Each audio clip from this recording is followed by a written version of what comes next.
नहीं है।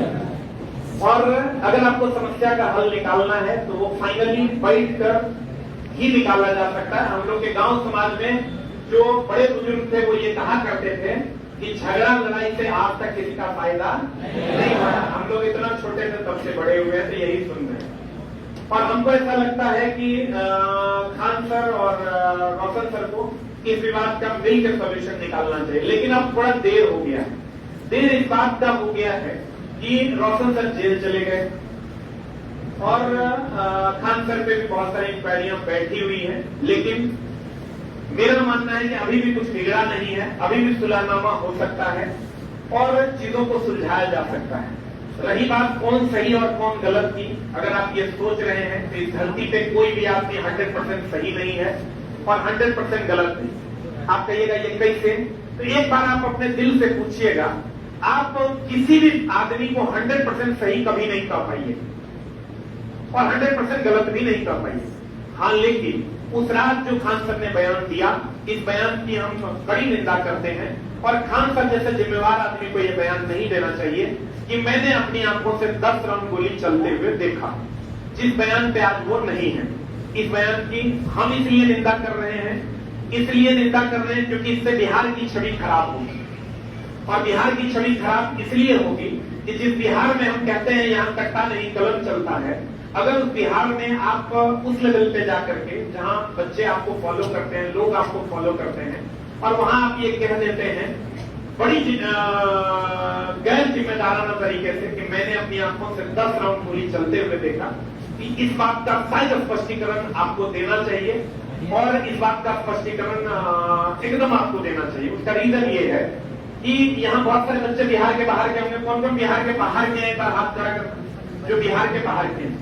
लड़कियां भी बहुत सारी बिहार के बाहर की हैं। आप कहां से आई हैं? यूपी से। आप लोग वो देखो, वो बंगाल से आई है, झारखंड से है, बहुत बच्चे महाराष्ट्र से भी यहाँ आते हैं। होता क्या है दोस्त मेरे कि जब वो बच्चा यहाँ आता है तो हम उसको ये कहते हैं कि बच्चा तुम आने से पहले क्या सोचता था और अब क्या सोच रहा है। वो कहता है कि सर जब बिहार जाने का सोच रहे थे तो अगल बगल वालों ने मना किया कि मत जाओ बिहार, वहां गोलियां चलती है, वहां ये होता है, वहां वो होता है। वो कभी चला करता होगा, अब नहीं ऐसा होता है, अब ऐसा यहाँ नहीं होता है। हम लोग ये कहते हैं कि यहाँ आपने बड़े गैर जिम्मेदाराना तरीके से ये कह दिया कि बहुत बार कम मोटा कितने बार एफआईआर करें। ये स्टेटमेंट भी हमको लगता है कि आपको नहीं देना चाहिए था। अब उससे नुकसान क्या है देखिए, जो बच्चे आपसे पढ़ने के लिए बिहार के बाहर से आपके पास आना चाहते थे, हमारे पास आना चाहते थे, क्या वो बच्चे अब हिम्मत कर पाएंगे? क्या उनके माँ पिताजी हिम्मत कर पाएंगे? और बिहार की छवि कहीं ना कहीं थोड़ी सी खराब तो हुई है और ये बड़े जिम्मेदारी से आपको एक्सेप्ट करना चाहिए और आपको ये एक्सेप्ट भी करना चाहिए कि मैंने उस रात क्या देखा। अगर सच में आपने फायरिंग करते हुए देखा, इसका मतलब कहीं ना कहीं पुलिस को इस बात का जिम्मेदारी लेना पड़ेगा कि ये फायरिंग क्यों हुई और ये गोलियां कहां से आई। और अगर आपने नहीं देखा तो आपने क्यों ऐसा बोला, इस बात का स्पष्टीकरण आपको और पुलिस को देना पड़ेगा। पुलिस ने अपना स्पष्टीकरण दिया है, आगे क्या होता है देखेंगे। रही बात रोशन सर की, तो रोशन सर अभी जेल में है। उम्मीद करेंगे कि जल्द से जल्द जेल से वो बाहर निकलेंगे और हमारे बीच होंगे, क्योंकि दोस्त पता है हमको ऐसा लगता है, चाहे वो हम हैं, चाहे वो रोशन सर हैं, चाहे वो खान सर हैं, अगर हम आप और सब लोग या प्रदीप सर हैं या जीकेजीएस मस्ती वाले सर हैं, जगदेव मेरा स्टूडेंट है, पढ़ाता है, अच्छा पढ़ाता है, या दुर्गेश जी पढ़ाते हैं, बहुत सारे लोग, बहुत सारे ऐसे टीचर हैं जो बहुत अच्छा पढ़ाते हैं लेकिन हम लोग उसको नहीं जानते। गांव में वो पढ़ा रहे हैं और खूब अच्छा पढ़ा रहे हैं, खूब मेहनत कर रहे हैं, तो हम उनको जानते भी नहीं। मेरा मानना है, हमने पता है टीचरों से आज तक कंट्रोवर्सी क्यों नहीं किया। उसका बहुत सारे टीचर ऐसे भी हुए जो मेरे बारे में भी कुछ बोले, लेकिन मेरा जी नहीं करता है बोलने का।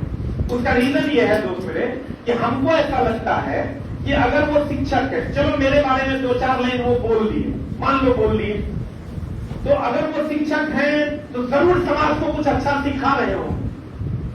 तो अगर वो समाज को कुछ अच्छा सिखा रहे होंगे तो हाथ जोड़ के हम उनका रिस्पेक्ट करते हैं और खास करके उन सभी शिक्षकों से जो अपना कीमती समय, अपना कीमती जीवन बच्चों के लिए देते हैं।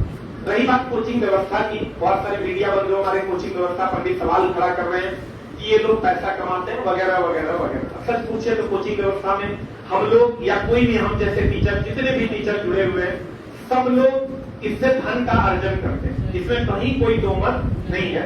और हम लोग की कमाई ज्यादा होती है, क्योंकि जो इस फील्ड में 1 नंबर 2 नंबर 3 नंबर पर है उनके पास बहुत ज्यादा बच्चे हैं, और जो 5 4 5 नंबर पर है उनके पास कम बच्चे हैं। एक तो बच्चों को बहुत जगह पढ़ने का मौका मिला, और एक वो टीचर जो बहुत अच्छा कर पा रहे हैं वो अपने लिए बहुत अच्छा पैसा भी जनरेट करते हैं। तो इसमें कहीं कोई दो मत नहीं है, और इसको हम बहुत प्यार से एक्सेप्ट करते हैं। हाँ, लेकिन हम शिक्षक हैं, हमको इसकी मर्यादा नहीं भूलनी चाहिए। ये विवाद पोस्टर से शुरू हुआ था, बैनर पोस्टर से शुरू हुआ था, और हमको ऐसा लगता है, ये मेरा अपना मानना है कि आप जैसे बड़े टीचरों को, जो कि आप लोग हैं, आप बिना पोस्टर के भी रहिएगा तो उतने बच्चा जाएगा जितना पोस्टर लगा के जाएगा। ये मेरा अपना मानना है। तो इस बात पे तो विवाद होना ही नहीं चाहिए था। दूसरा बात की बहुत सारे मीडिया बंधु हमारे ऐसा कहते हैं कि देखिए ये लोग जो है बच्चों को गलत तरीके से मैनिपुलेट करते हैं, ये करते हैं, वो करते हैं। तो हम आपको ये बता दें कि अगर आप हमारे मीडिया बंधु हैं, अगर आप ग्रेजुएट होंगे तो हमको लगता है आपके समकक्ष वाली डिग्री इन लोगों के पास भी है।